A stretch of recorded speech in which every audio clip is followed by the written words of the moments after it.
Hey y'all, welcome back to Tina Smoot TV. Uh, of course, I'm in my prayer closet where all the magic happens. And today I want to talk about why I quit my job. Um, and I can start from the beginning. Like, okay, so when I first became a Christian, it was like I already had a good work ethic. Like, I never showed up late to work. I never called out. Like, if wasn't nobody dying or my kids wasn't sick, I wouldn't call it out. So that wasn't it. But it's like once I got saved and I started reading my Bible and started listening to different uh, YouTubers and started buying different books and reading different books, I started realizing who God really said I was, like who I am. So when you come into the knowing who you are, when your mind change and you start knowing who you are, like you start looking at the job like I'm better than this. Like, and this not for people that like their job. If you like your job, you like your job. If you like working for people, hey, my hat go off to you. Cause I once liked working for people until I realized who I was in Christ, like who God say I am and what God say I can do and what the people in the Bible did. Like everybody that God used, they didn't work a job. Like they worked for God 24/7. Like they didn't have a regular job, a 9 to 5 job. Like he took care of them. Everybody he used, he made rich. Like they messed up their money because they crossed him or they did something wrong. But everybody he used, they have to worry about food. They ain't have to worry about nothing. They ain't have to worry about nothing. If he used you, if he asks you, do you want to be used? Because anybody can be used as a vessel with Jesus, but it's up to them to answer the call. So if Jesus asks you, do you want to, and you answer the call, and when you be obedient to him when he tell you to do something, man, that man is gonna take care of you. You're not gonna have nothing to worry about. Is everything gonna be easy? No, because it done came sometimes when I did finally quit my first job, which was Five Guys. I finally quit. And the crazy thing is, I worked at Five Guys for 2 years. Like, I worked so hard. I wanted to be a manager so hard. And then they had finally made me a manager.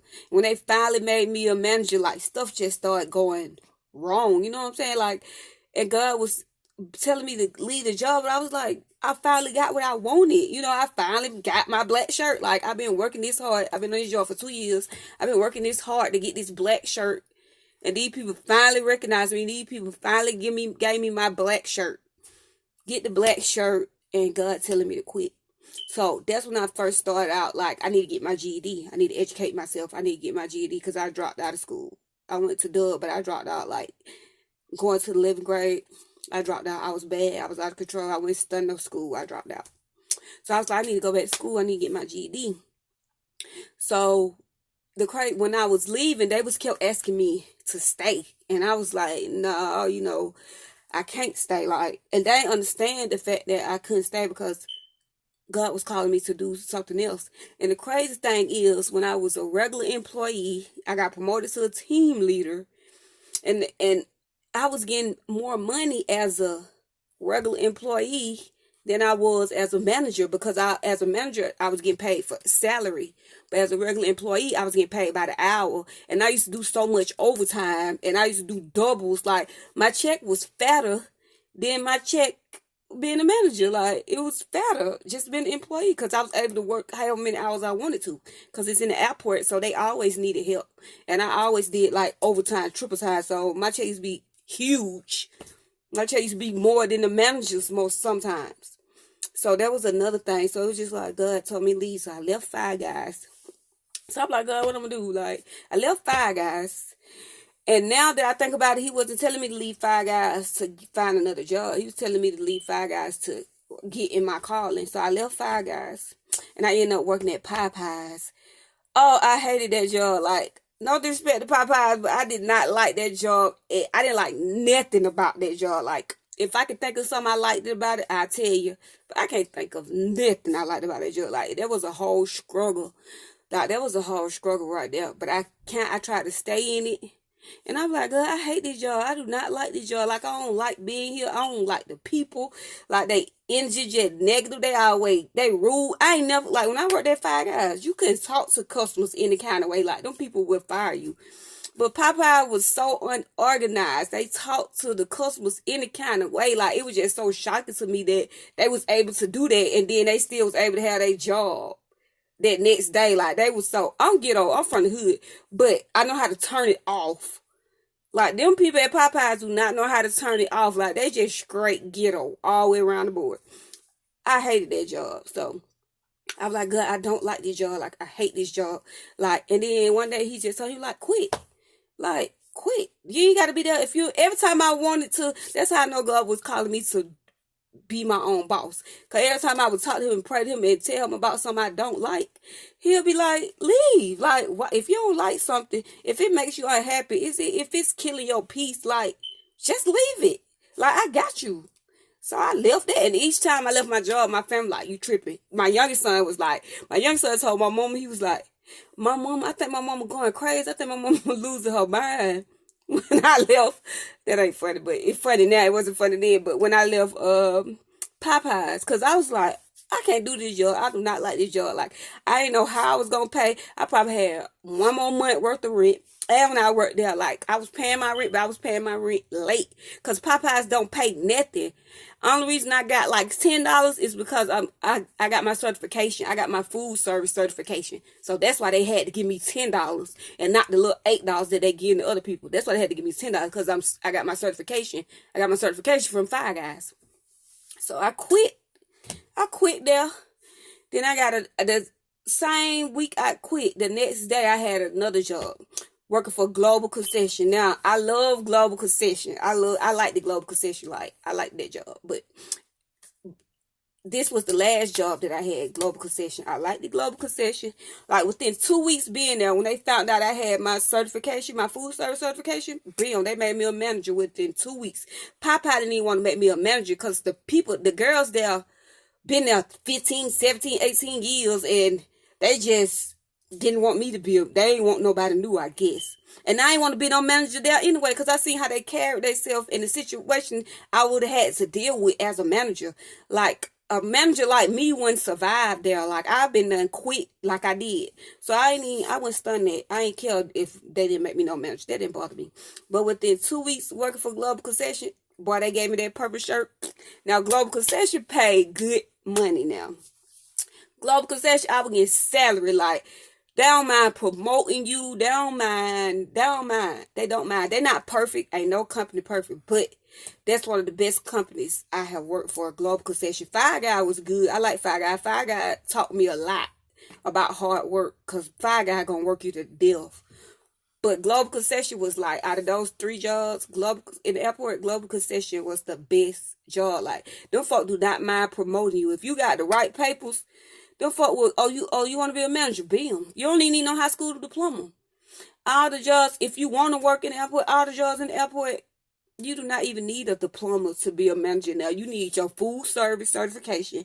And you don't need a diploma to get your food service certification. You don't need no diploma for that. So, but Global Concession paid me the most. I got paid salary there, too.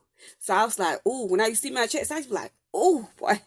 Ooh, I like this job. But then it came a time, it was last year, like towards the end of last year, it was like, I want more though. Like, yeah, the money was good, but I know God calling me to do something else. And the stuff that He calling me to do, I can't do it and work here because my schedule all over the place. You know what I'm saying? And then the corona situation, and then the airport, and then my son, he got allergies and he got asthma a little. I don't know, because he ain't, thank you, Jesus, he ain't never had an asthma attack. Thank you, Lord.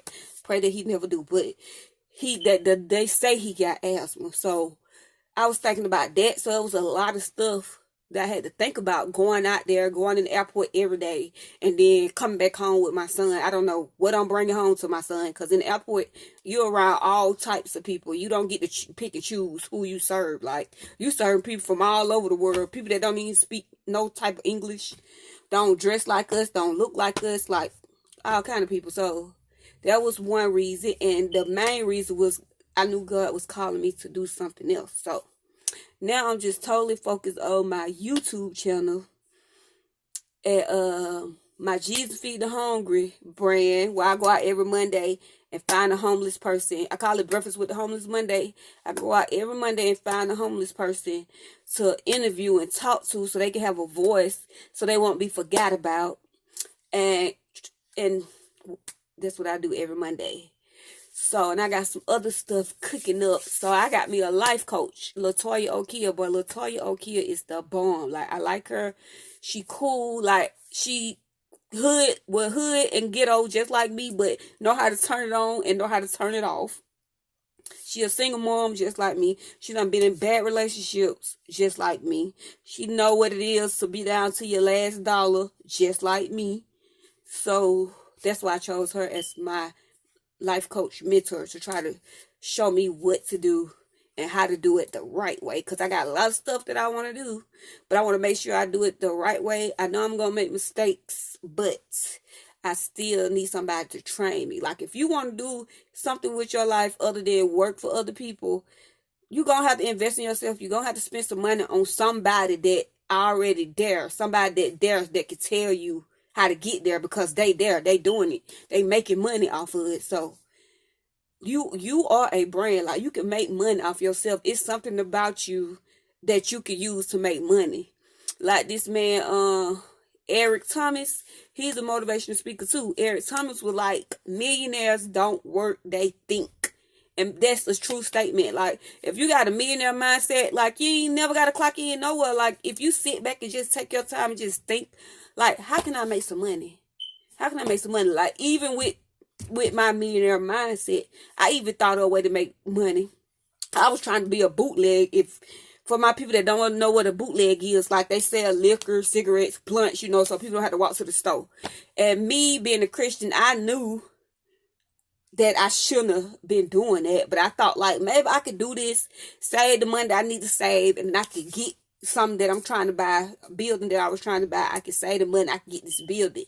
But God was not blessing it. Like, bad stuff start happening. Like, it started bringing negative energy to my door, like, and people that I otherwise wouldn't have nothing to do with, you know what I'm saying, it's bringing them to my door with their negative energy that they got on them, because the devil is busy in their life. Like, I already got demons I gotta pray off myself. I ain't got time to deal with nobody else's demons, you know what I'm saying? So if you can't come in peace, and we can't just be cool, and you come in peace and you be the same person every day without switching on and switching off, I don't want nothing to do with you, because I don't never know when you're gonna snap. I can't be calm around you, because I'm always on defense mode. I don't know if I'm gonna have to defend myself today, or we're gonna be cool today. You know what I'm saying? So those type of people I just don't deal with, because them people, them some dangerous people, because you never know. Like, you never know how they coming. One day they like you, the next day they don't. And you don't have to do nothing to nobody for them not to like you. People always say, I don't know what I did. You don't have to do nothing to people. Some people just not gonna like you, and that's fine. They ain't like Jesus Christ, baby. He still made it, baby. He's still here. He ain't going nowhere. Same thing for you. Same thing for me. We ain't gonna make it off lights. Most people that got a lot of friends, them people that, if you got a lot of people around you, probably about one or two of those people really care about you. Probably about one or two. You got 30 folks around you, and probably got you one or two good people that you know, no matter what, gonna have your back. And my phone ringing, but I ain't stunned that phone. So if you want to be an entrepreneur, and you want to start your own thing, start from the bottom, be humble, be a servant, find something you can do to help the community, find something you can do to help people. Take your time, get you a life coach. I advise you to get a life coach, because they can show you some stuff, because she's showing me a lot of stuff that otherwise I wouldn't know. She's showing me a lot of different websites that I have never heard of. And if I wanted to got in this program with her, I wouldn't even never knew nothing about these websites. You know what I'm saying? So she's showing me a lot that otherwise I wouldn't know. So it introducing me to a whole nother world. Thank you. And then, what else I got to say? My Facebook page with all my friends that I grew up with, school and all that stuff the other day, right here in my prayer closet. I told you this was all the magic gonna happen. This how I make my money, right here in this closet, talking to God every day. But anyway, God told me to get rid of that Facebook page because all them people on there know me. They know the old Tina. So they not going to feel like they want to invest in me. They going to think like, but Tina done went crazy. She on the God thing. She this, she that. You know what I'm saying? They're gonna take it as a joke. So I got rid of that whole Facebook page. So I done started a whole new Facebook page. And it's strictly business. It's strictly professional. I'm talking about positive stuff. I'm not putting people in my personal business. I'm not taking no type of photo shots. Like, none of that. I ain't doing none of that. It's strictly business. That's all it's for. It's going to be straight for business. You can't have a personal Facebook page and your business page because people going to look at both of your pages. And Latoya O'Keel taught me that too. I didn't say that. Latoya O'Keel said that. She said when people have like their Facebook page and they personal page and be like, oh, this is my business page, this is my personal page, people ain't gonna look at it like that. People gonna look at both pages. And real people that gonna want to spend real money with you, Latoya O'Keel words, not mine. People that want to spend real money with you.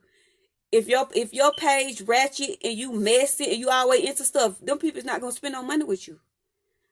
Cause they looking for professionalism. That's what I mean by cut it on, cut it off. I grew up in the hood.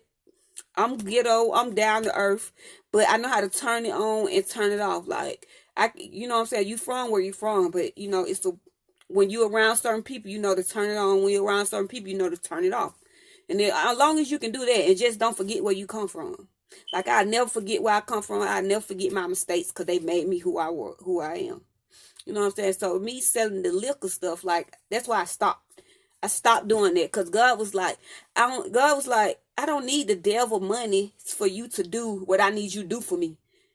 God is never going to ask you to go out there and do nothing illegal or nothing negative for his kingdom. Because that ain't how he work. He a straightforward man. Like God is perfect. God do everything right. Even though we don't. But when we don't, he show us like, nah, don't do that. But me doing that let me know that I can have my own business because I had that thing crunk up. I never ran out of nothing. Like, I ain't never ran out of nothing. I kept inventory. And I built my own clientele.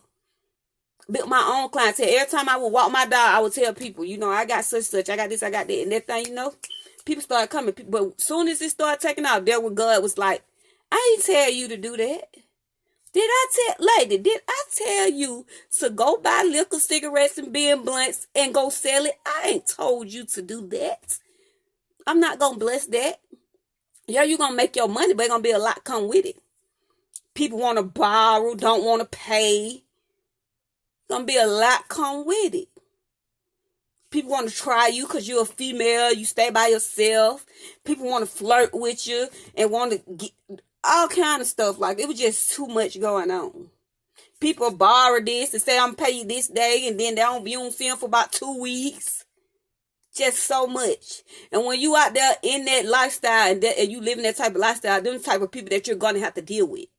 So, and I felt like in order to be in that world, you would literally have to kill somebody for people to stop playing with you. That's how I know I had to get out that world. Because in order to survive in that and the devil's realm, in the devil's world, in order to survive out there, you got to make examples out of people. And I didn't want to make no example out of nobody. So I'm like, God, you right. Let me stop before I end up locked up in prison for the rest of my life. So thank y'all for listening. This is Tina Smoot TV. Checking out.